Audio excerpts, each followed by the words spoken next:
প্রতিদিন না রুটি বানানোর কাজটা করতে একদমই বিরক্ত লাগে। তাই আজকে রুটি না বানিয়ে আমি আর দিদি সকাল সকাল স্নান সেরে দিদি একদিকে ভাত বসিয়ে দিয়েছে আর আমি পুজোটা দিয়ে দিয়েছি। জানো তো আজকে না পূজার জন্য অনেকগুলো ফুল পেয়েছি। আমরা যারা বাসা ভাড়া থাকি তাদের পুজোর জন্য ফুল তুলসী পাতা পেতে অনেক সমস্যা হয়। শীতকালে তো তবুও দোকান থেকে গাঁদা ফুল কিনে এনে পূজা দেই, কিন্তু গরমকালে না ফুল পেতে অনেক অসুবিধা হয়। যাই হোক, আজকে পূজা দিয়ে মনে অনেকটাই শান্তি পেলাম। অনেকদিন পর না আজকে আমাদের বাঁধাকপি রান্না করবে। মাঝখান দিয়ে তো ফুলকপি আর বাঁধাকপি খেতে খেতে অনেকটাই বিরক্ত হয়ে গিয়েছিলাম, কিন্তু এখন যেহেতু সিজন প্রায় শেষের দিকে, তো ওই দিন এই বাঁধাকপিটা এনেছিল তাই ভাবলাম আজকে রান্না করে ফেলি। এখন না বাঁধাকপিতে একটু কেমন জানি ঘাস ঘাস টাইপের গন্ধ লাগে, তাই আমি এক চুলায় বাঁধাকপিটা একটু ভাপ দিয়ে নিচ্ছি, আরেক চুলায় টমেটো ভাজি করে নিয়েছি।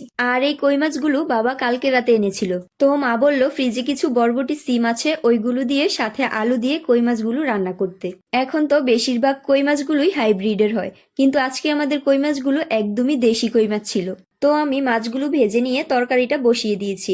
আমাদের ঘরে প্রায় কই মাছ আনা হয়, কেননা আমাদের শ্বশুর শাশুড়ি বড় মাছগুলো খাওয়ার থেকে কই মাছ বা ছোট মাছগুলোই খেতে বেশি পছন্দ করে। আর আমি যখন রান্না করি, যেগুলো রান্না করতে পারি না, মাই পাশে থেকে সবকিছু দেখিয়ে দেয়। তো আমি দুই চুলায় দুইটা তরকারি রান্না করে নিয়েছি। অনেকদিন আগে আমাদের বাসাটা রং করা হয়েছে, আর তখন এই ঠাকুরের ছবিগুলো খুলে রেখেছিলাম, আর লাগানো হয়নি। তাই আজকে রান্না শেষে ছবিগুলো লাগিয়ে ফেললাম। তো দেখো, রোজা আসার পর থেকেই প্রায়ই সন্ধ্যার নাস্তায় ইফতারি আনা হয়। আমরা সবাই মুড়ি দিয়ে মেখে মজা করে খাই। তো আজকের ভিডিওটা এই পর্যন্তই, সবাই ভালো থাকবে।